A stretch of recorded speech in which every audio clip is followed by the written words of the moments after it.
Gathered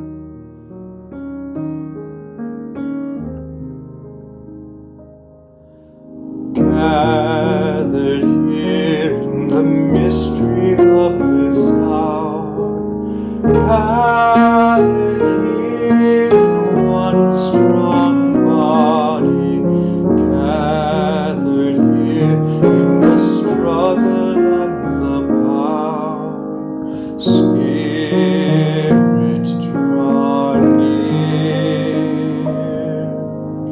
Spirit, draw near.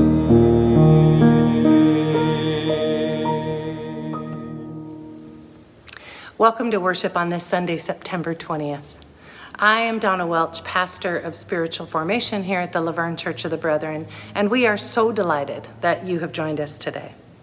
Last week we tried something new. We premiered our worship on our YouTube channel, and we heard from you about it. You loved it. You loved meeting virtually to watch worship separate but together. And you especially enjoyed the ability to chat live with each other while you did. It was such a big success that we have decided to premiere worship every Sunday. And of course, this video will continue to be available after the premiere, so you can also watch at your convenience. We've scheduled the premiere for 9 a.m. so it doesn't bump up against the prayer room and friendship class that meet regularly at 10 and 10:45 Sunday mornings. As always, we encourage you to visit our website regularly to learn about all the ways you can stay connected to each other and the community. You will find that information and so much more at lavernecobb.org. But I do want to highlight an event that's happening today, Sunday, September 20th. Amanda, our families and youth coordinator, is hosting a kids check-in activity on Zoom for our youngest member and their families. A link to this event was sent out via the monthly family email, so this is really just a reminder to join in on the fun. I'm standing in front of our newly renovated baptistry, and later in the service I will be standing in the baptistry for our benediction. It was in bad shape, but because of a special gift given in memory of Rodney and Dorothy Davis, the baptistry has been repaired, retiled, and restored to all her glory, and we are so grateful. Because of this gift of love and the space of time to make these major repairs, we can now say that it's ready to receive those of you who decided to join our congregation by baptism, but wanted to wait until we could all be back together to do it. Won't that be a beautiful day? Until then, we continue to be the church. So let's continue now in a spirit of worship. Hi kiddos! For those of you that don't know me, my name's Raina, and this is my dog Gracie. She's gonna help me out today, or she might just lay down. So I'm gonna talk to you guys about a tradition that my family does every summer. And my grandparents started this in 1961, so a long time ago. So that tradition is river rafting, which I have to say is a pretty cool family tradition. So it's super important that everybody that goes on our rafting trips with us come really prepared. So I'm gonna show you guys what I bring to make sure that I'm prepared so that I can help everybody on the raft. So first of all, I have to have my life jacket because safety always comes first on a river. It's super important. Second of all, my sunscreen. I do not like getting sunburned, so I am a big fan of some good old sunscreen. What else? Oh, my sunglasses, because it can get pretty bright out there. Oh, my hat. Gotta make sure I have my hat. My water bottle, because it can get pretty hot out there on a river. And you see, this one even says Montana on it, which is where we go river rafting. Oh, the most important part are snacks. My mom and my Aunt Susie make the best river rafting snacks because we stop every raft trip and have lunch so we can get out of our rafts and go swim. It's the best part of a rafting trip. That's why I always have on my swimsuit and good river shoes. Oh, how could I forget? My paddle. I always have to make sure that I bring my paddle so that I can help paddle the raft. So, a long time ago, when my grandpa started doing these river rafting excursions, he had this saying, "Nobody makes it unless we all make it." So it's really important that I bring everything that I have, my good attitude, my smiles, my extra sunscreen, to make sure that everybody on the raft has a really great time. And it's true, sometimes on rivers we can encounter some big scary rapids.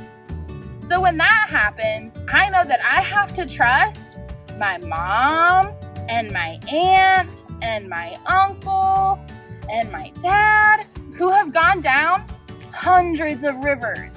They know what they're doing. So it's kind of like anytime that you have to do something scary or something that you're unsure of, as long as you make sure that you bring everything you have, all of your skills, all of your smiles, all of your good attitude, you can make it down any river or through any situation.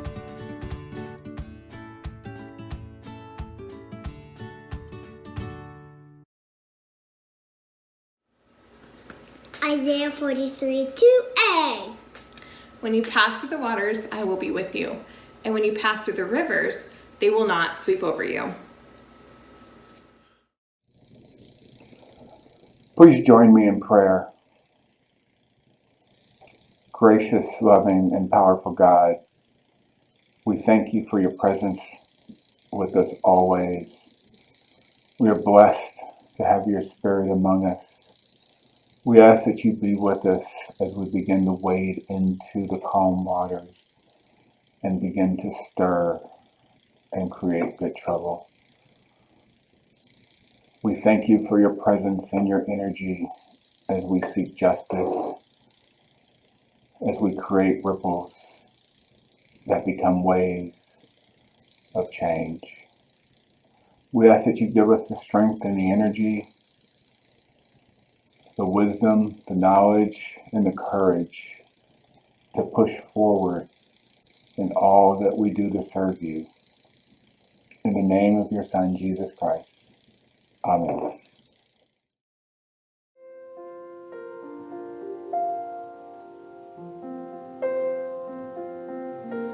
Come drink deep of living waters, without cup and close to the ground. Wade with bare feet into troubled waters, where love of life abounds. Come drink deep.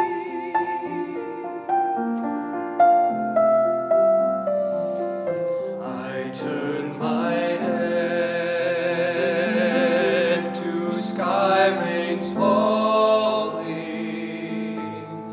wash the wounds of numbness from my soul.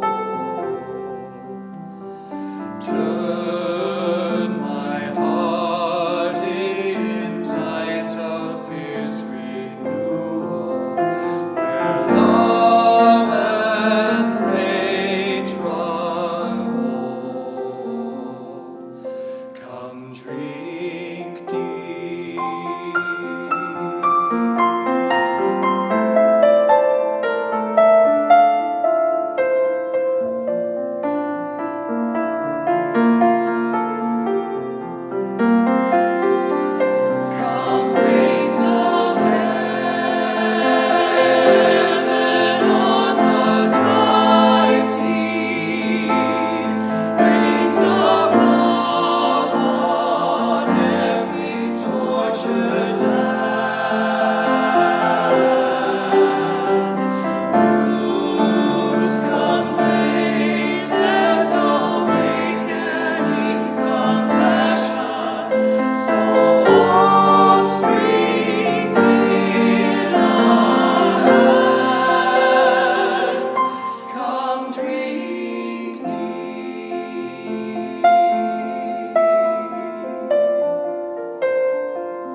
Matthew chapter 14, verses 23 through 31. After he had dismissed them, he went up on a mountainside by himself to pray.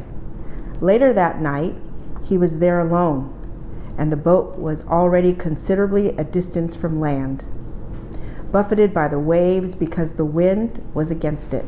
Shortly before dawn, Jesus went out to them walking on the lake. When the disciples saw him walking on the lake, they were terrified. "It's a ghost," they said, and cried out in fear. But Jesus immediately said to them, "Take courage. It is I. Don't be afraid." "Lord, if it's you," Peter replied, "tell me to come to you on the water." "Come," he said.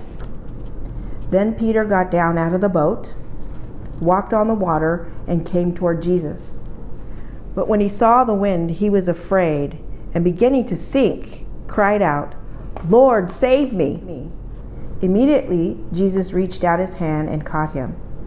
"You of little faith," he said, "why do you doubt?" Have you ever been out on the open sea on a boat during a storm? I can't say that I have ever experienced bad weather on the ocean, but I have experienced a personal storm. When I was a young girl, I went whale watching with my friend's family. Now, this was a regular yearly expedition for them, but for me, it was going to be my first time on the ocean. I remember the captain speaking to the passengers over a PA system, and he was giving what were probably very standard instructions, which included what to do if you felt seasick. Specifically, he asked that we not vomit over the railing of the boat due to high winds that would more than likely mean the contents of our stomach would end up back on the deck, or worse, back in our face. So I remember being very unsettled about this. I got worked up over this announcement. I started to really worry. Just how bad is this gonna get? I started scanning my surroundings for a bathroom where I could get sick if I needed to. There were only two singles, one for women, one for men. 2 bathrooms on a boat full of people who, in my imagination, were soon going to be stumbling around, groaning and puking all over each other. We hadn't even left the harbor, and I was already beginning to feel nauseous. So I found a seat in the lower cabin with the closest proximity to the bathroom, and I stayed put. I had no intention of giving up my seat just in case I needed it. As soon as we got a few miles out of the harbor, the boat started straining against the wind and the waters got really choppy. At first, the boat just kind of rocked back and forth a little, but soon it began to sort of pitch up and slam down. Pitch upward, slam down, over and over again.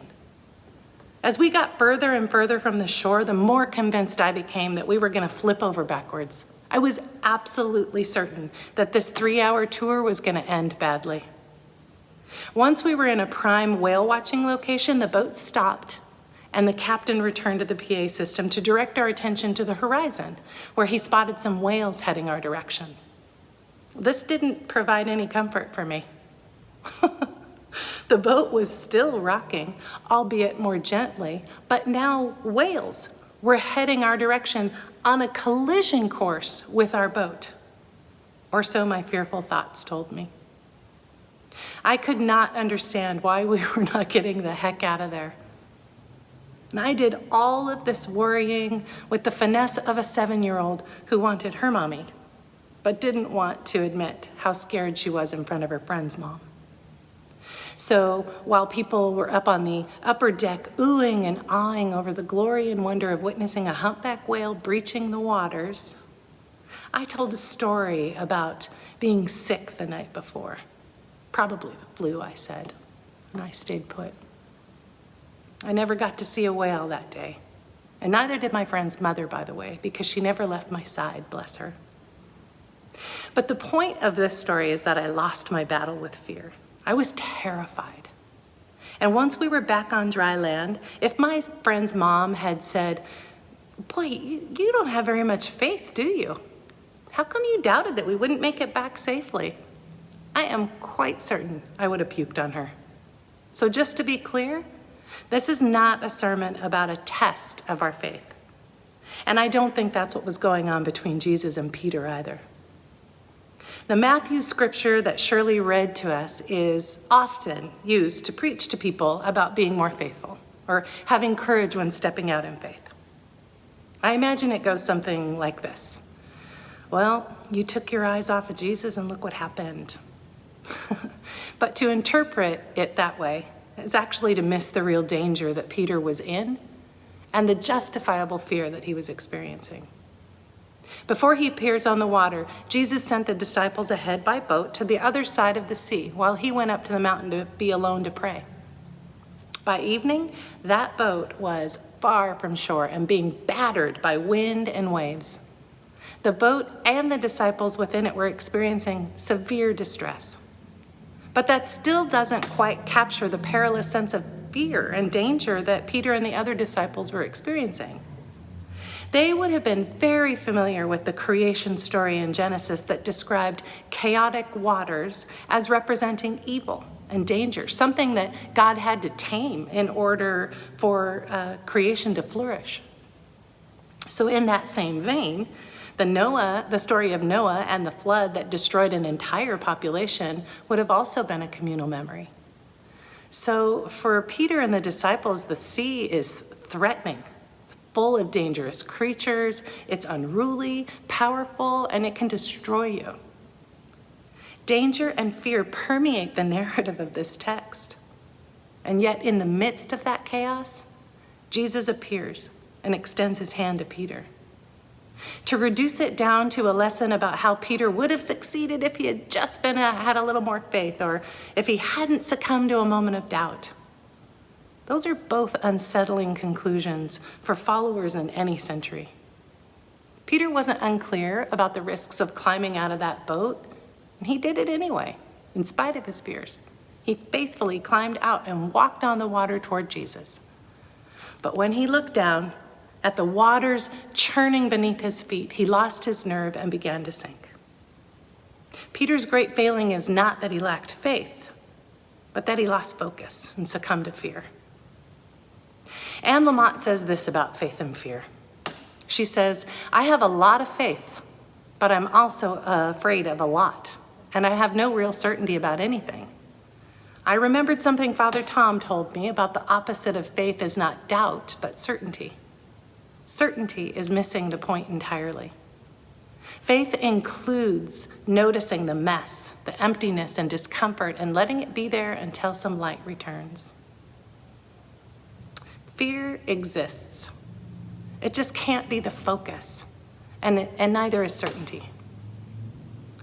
I recently watched a documentary on Harriet Tubman. Now there's a woman who knows something about faith and fear. Tubman risked greatly to gain freedom from slavery. She was married at the time that she decided to escape, and not only did her husband refuse to go with her, he threatened to turn her in. He was a free man on paper, but he was afraid, and he wanted to make her afraid too. However, Tubman never lost focus. She was not unclear about the risks of running. If I die, I die. But she refused to stay enslaved by man or fear. She faced real danger too, traveling alone by night and always with the consequences of being caught in the forefront of her mind. Tubman was a deeply faithful woman. She felt so guided and protected by God that she was compelled to act even when she was afraid, even when the obstacles seemed insurmountable. Once she made it to freedom on the Underground Railroad, she committed to doing as much good with her life as she could, and she herself became a conductor. Tubman would return to the South 19 times to liberate members of her family and hundreds of other slaves. Every time she returned to rescue another group, she feared for her own safety as well as the safety of the travelers with her. Strength, courage, determination, and faith in God enabled her to face the constant dangers.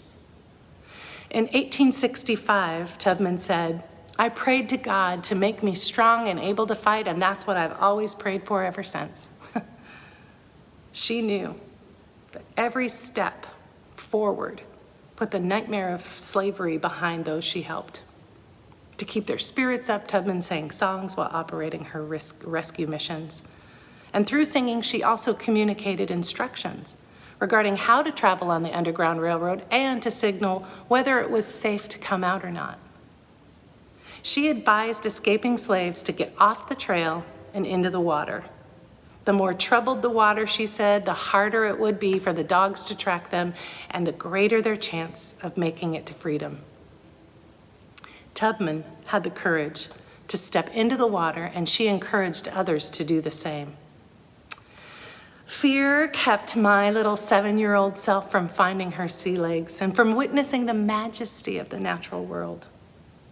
When fear rules, it keeps us from seeing the whale or shooting the rapids or running toward the water to seek freedom.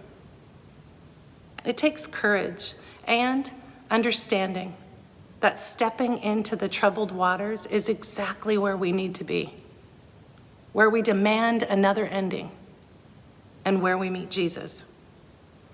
Friends, there is no doubt about it.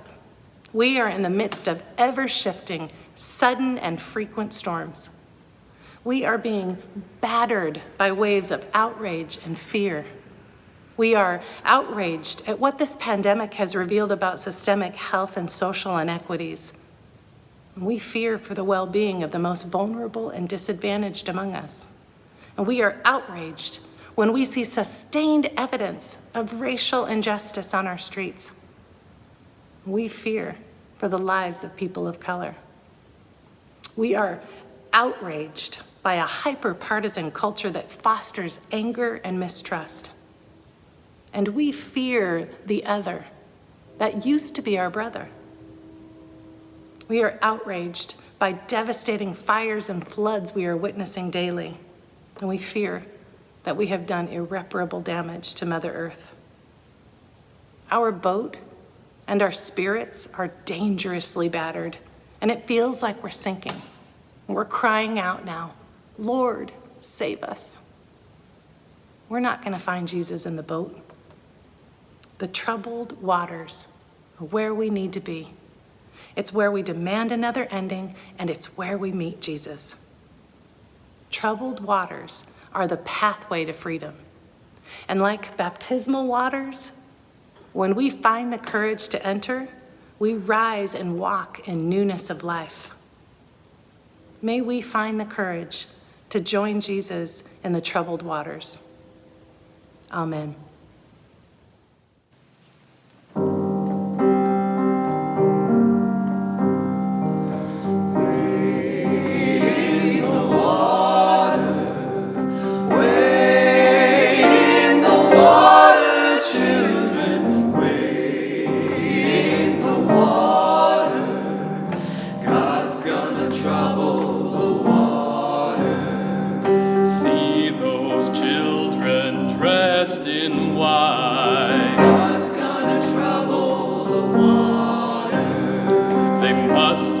Children of the Israelites. God's gonna trouble the water. Wade in the water. Wade in the water, children. Wade in the water. God's gonna trouble the water. See those children dressed in black. God's gonna trouble the water.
You belong to a God who is always by your side through the raging storms of your lives and even the gale force winds of your fears.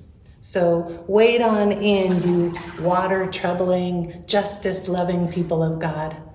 Wade into the waters where love and life abound, and may you be forever changed. Amen. Thy